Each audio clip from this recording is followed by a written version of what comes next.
Now I would like to introduce Mr. Felix Ritchie.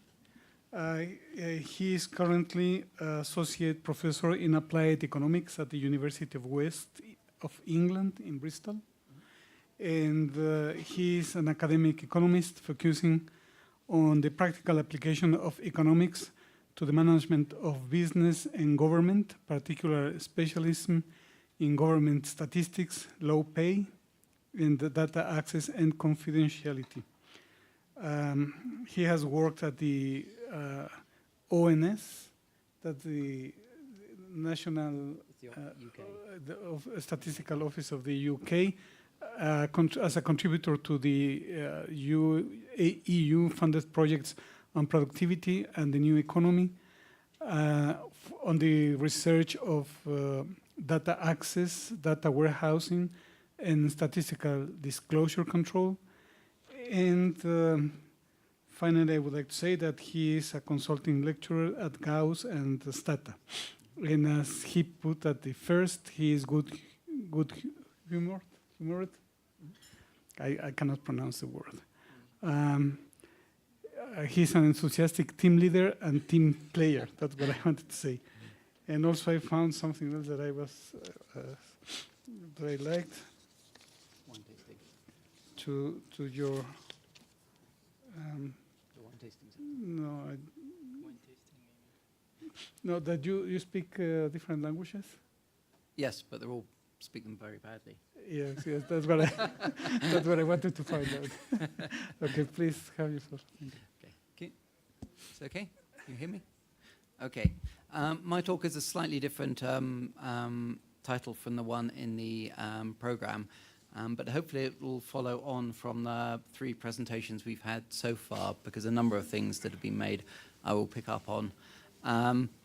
I'm also going to be rather less fact-based than my colleagues and more opinionated, so feel free to argue with me after the fact.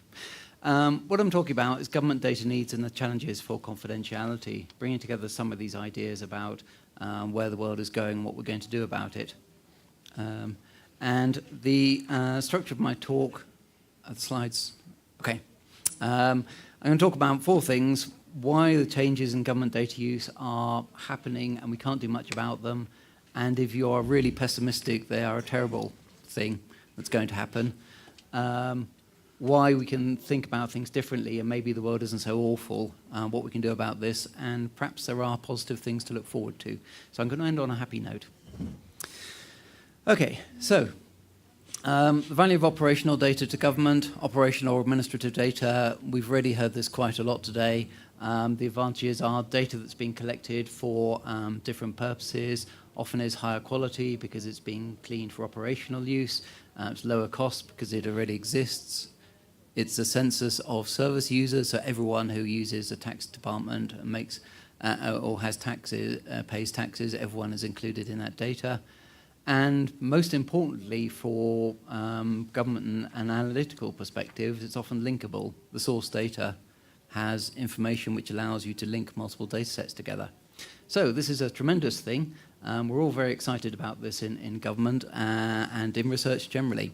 And the thing is, we're going to see a lot more of it, because particularly for government, the imperative is that we need to be reusing information more and more, not collecting our own information. So I think there are 3 confidentiality issues from using this data, both the stuff we might collect ourselves and third-party data use. The first 2, consent and public perception, I'm not going to spend much time on because other people are going to talk a lot more about these issues, I think, but I will talk about the last bit. But firstly, just to briefly mention, in terms of consent, the issue here is that we're talking about information which is largely collected without consent. It's collected through interaction with the service. To some extent, this is less of an issue for information such as store cards or Facebook, where you have some choice. But for interaction with government services, for example, the health service or the tax service or the criminal justice system, consent is not an issue. You have to interact with those. That means we use legal gateways to access and repurpose data, but that does give rise to ethical issues about we can do this, but should we be doing this on information which we have acquired through other purposes? Related to this is the issue about public perceptions. I've mentioned that government data is not given, data is not often given to, sorry. I have to have this thing here because I'm worried about losing the picture. Government data is often not given voluntarily. And there is also a problem is that when you ask the public about what do they think about government data access, they're often quite conflicted. They have two contradictory opinions. One is that governments are they're not ethical. They're willing to take your data, do everything they can with it for their own purposes, and not to be trusted with your data because they will find out everything about you. The other contradictory issue which comes up from public opinion is that government cannot be trusted to look after your data in any meaningful way because they don't know what they're doing and they're bound to lose it or they won't understand what it is. Put all these things together, the public perceptions and the consent, where I want to get to is that from a public perspective, government use of secondary data from other sources is quite often seen as a bad thing. Sometimes people will say, yes, it's good, you should be using more data. But particularly when we talk about confidentiality, this is quite a defensive environment from the public perspective where we worry about people using data. So, okay. Then going to the third issue, intruder breaches, this is where I want to focus. The intruder is the core of statistical data protection. Every text you read about protecting data statistically starts off fairly on with something like assume an intruder who has X. Much of the information that you already know, apart from the one piece of information that he or she wants to get hold of.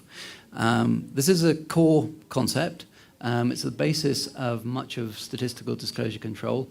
And given that most of statistical disclosure control is sponsored by and used in government, this is also a key driver of government thinking. Now, one issue with this is driven by thinking about, quite often about hypotheticals.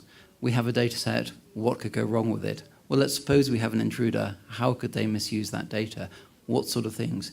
If I release this information on the internet, will my neighbor try and find out what my income is? Will my ex-wife try and discover what I'm doing now and do I have a cat? So we start thinking about these sorts of issues. And that leads to a model of data protection which is based largely around worst-case planning, because you think, what is the worst case that can go wrong? Let's protect against that. That obviously makes sense because that means we're now protected against lesser problems with the data. If we've taken the worst case out, then everything else must be protected. Now, this is really good for developing statistical theory.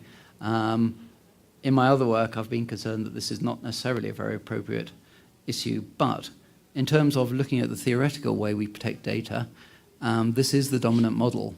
And under this model, life is going to get an awful lot worse. First thing is there are so many different data sources, as we've already seen discussed. So potentially if someone wants to try and find out information, there's lots of information on Facebook, on Twitter, on road traffic information, on mobile phone information, which might potentially be used to link your information. And some of that information that's being linked might not even be sensitive. It's the fact that it's being linked with your information which produces problems. Second issue is that although I don't like the intruder model, in terms of bringing in data from government departments, this is exactly the worst case which we're thinking of. By definition, if you are bringing information in from another place, that means that someone else has a copy of the data that you are using to produce your sensitive outputs. And are you certain that the other person who has your data actually protects it in the same way that you do? You may be acquiring information from a mobile phone company. They will look at that in terms of its commercial value. That's not necessarily the same as looking at it in terms of potential re-identification risk. The third issue is greater computer power. I have colleagues at the university who do a lot of work looking at using IT and artificial intelligence to look at national statistic outputs and essentially fill in all the holes which have been suppressed. That is only going to get worse over time. And lastly, unknown unknowns. Who knew Twitter was going to come along? Who knew Facebook was going to happen? How do we plan for something that we have no idea? By its definition, we have no idea what impact it's going to have on us. So this is really difficult, this sort of world we're looking at, because there's so much potential that could go wrong. And this relates both to microdata we might keep and also the statistics we generate from that. So both the microdata is sensitive to re-identification risk, and when we look at the statistics, people can create their own statistics and identify the difference between yours and theirs. So putting that together with the first point I made about the use of the data and the ethical basis for it, we have increasing public concern and narrative over the use of the data. For those people who are experts in the protection of the data, have increasing concern as far as we can see in the future, it's only going to get worse.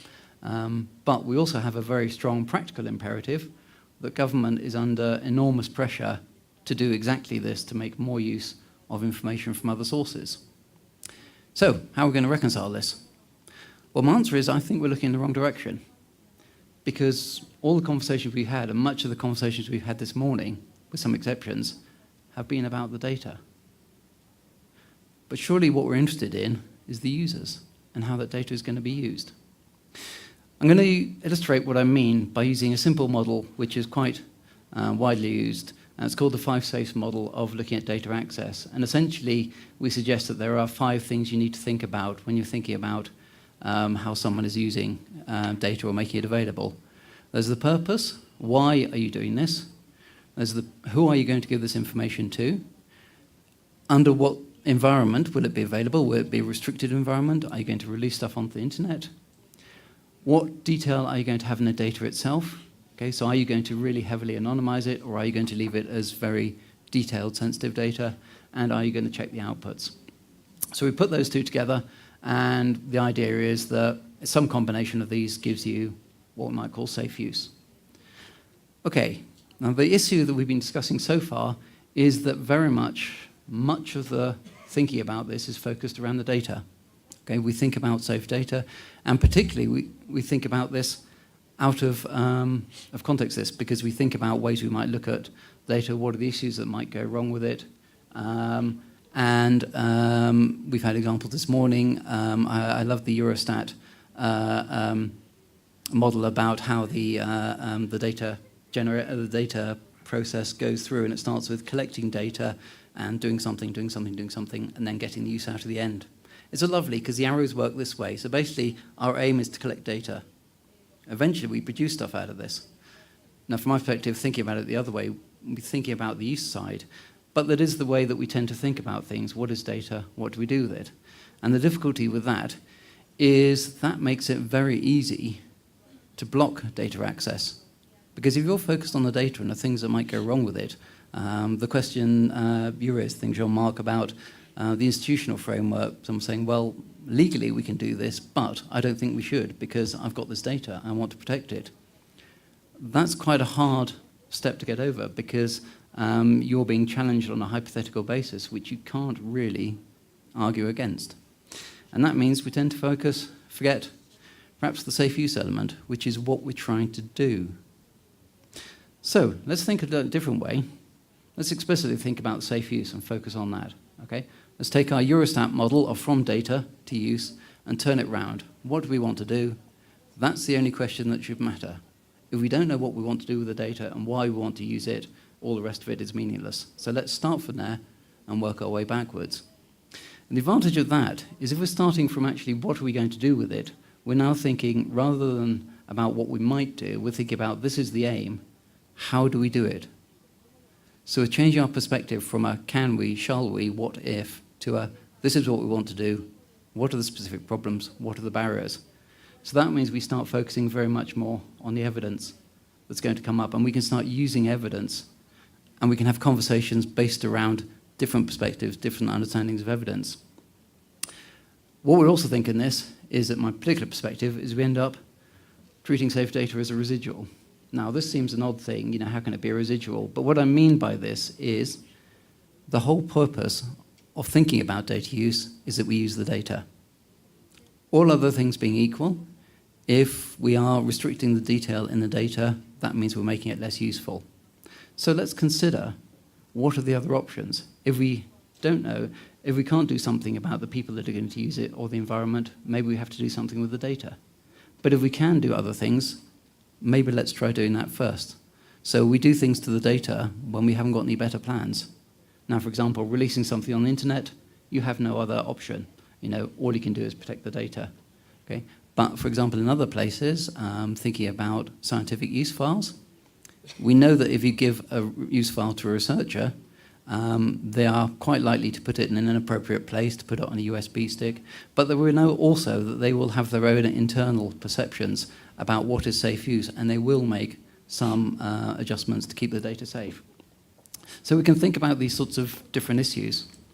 And so that's what I mean by treating data as residual, thinking about, okay, when we know all of the things which we can potentially do, one of the options is dealing with the data, but let's put it in context, because that now means instead of just protecting the data per se, I'm thinking about how do I protect the data in this particular setting for these particular people with the aim of meeting this user need.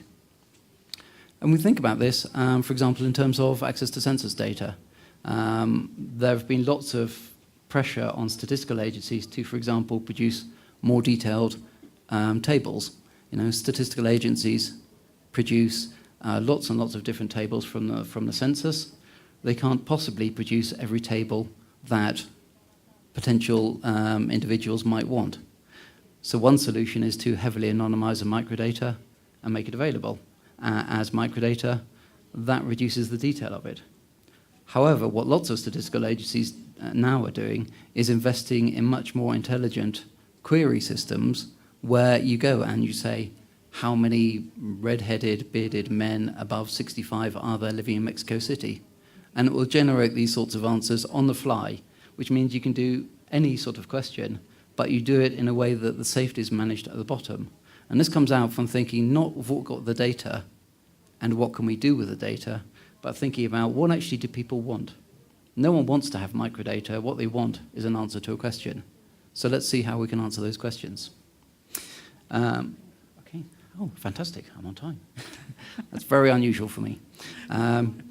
Okay. So just to give a bit more background to this, this leads into there is a wider discussion that's going on around these sorts of issues. I'm presenting this as an idea here, but there is a general trend in a number of agencies across the world starting to think about different perspectives on here.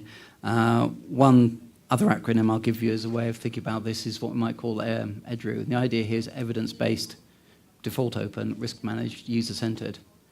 This ties in with this whole idea of saying, what do you want to do? Let's go back to thinking, how do we do it? We've talked about the user-centered. What I mean by evidence-based is going back to thinking, okay, I now have a particular plan of what I want to do. What specifically is the risk in that environment? So, for example, recently, a government department in the UK decided that it wanted to create a public data set about electricity consumption. Now, they could have done theoretical models about what are the number of uniques in the data set, what are the number of uniques in the population, what are particular unique combinations of variables. Instead, what they did was they created their first attempt. They gave it to a group of members of the public, some of whom were just members of the public, some of whom were experts in data management, gave them a day, gave them access to the Twitter, Facebook, the internet, anything they liked, and said, go off and see what you can find. And result comes back from that, no one finds anything. Okay, there's our evidence. There's my evidence that this is a valid anonymization procedure that we've taken here. It may be wrong, because we're going to make mistakes. Okay, but at least we've got something which is more evidence-based rather than thinking about what might happen. The third thing I would note down there is risk managed. Something we've talked about before, I can't remember who said it, is about the issue about things will go wrong and things will change. Okay? One of the important things is we need to be much more aware that what we're doing is only the best thing we can do at the time. We might think differently about things as we develop. And so I'm quite concerned that when we think about this type of perspective, we are taking account of things that will go wrong. Again, if we worry too much about the things which we think will go wrong, we're forgetting all the stuff which we have no idea about, which are also quite likely to go wrong. I work in data management a lot. A lot of the time I see things go wrong because people deliberately do the wrong thing. Equally, I see things go wrong because clever people do stupid things. And we can't predict those sorts of things. So we need to be thinking about these, and again, using the evidence as to what actually happens. Okay, so the good thing about this, from where I started from this world is doom and gloom and it's all terrible, let's apply this model to what we're thinking about data access. I said these are the issues, the advantages of using administrative data. Okay, when we start looking at the evidence on there, administrative data is not necessarily high quality. Some of it is really bad because it's designed for the use of the organization. Is it lower cost? Well, okay, we'll come back to that. Census of service users, okay, then your question as to who actually is in a data set is very rarely black and white. Often people appear in multiple times, people you think might be in there are not in there, and we have no idea about people who are not in there. And lastly, linkable. We focus so much on the potential risk of linkage of the data. If you talk to anyone who's linking data sets, they spend most of their time worrying about the fact that the link quality is terrible. And it's really, really difficult to do good data linkage. So we now have thinking about, if we focus on empirical evidence and risk management and actually what we're trying to achieve and the how of this, that we can start taking concerns of this. If we start from a conceptual basis of saying what might go wrong, then the fact that the data is not of good quality doesn't help us because it doesn't change the conceptual problem that things still might go wrong. Whereas I'm thinking about this is how I'm going to release it, what specifically might go wrong, actually this data is rubbish. No one's going to find anything out for it. At least that solves my confidentiality problem. So, summarize. Then, okay, we have, so we have a shiny, brave new world ahead, sort of shiny-ish. It's sort of going well. There is this potential conflict because we are going to have to do more with data and we are going to have to combine more data in the future, and that provides us with lots of concern and lots of potential risks. Okay? But we can think slightly differently. We are thinking from a defensive conceptual basis. This is a real problem. If we start thinking of it from the user perspective and the fact that we know what data release has been doing for a long time now, we've got a pretty good idea of what sorts of things happen and what people actually do. Maybe we can address these more useful. And I really liked, I can't remember, I think it was David, actually, where you had your triangle with the talking about the difference between the IT and the methodologists linkage, and now let's have business manager as a third part. And I think that's exactly the model that we should be looking at, where we focus on actually the business manager in there, because ultimately if we don't know what we're going to do, we can't address any of these issues. Okay.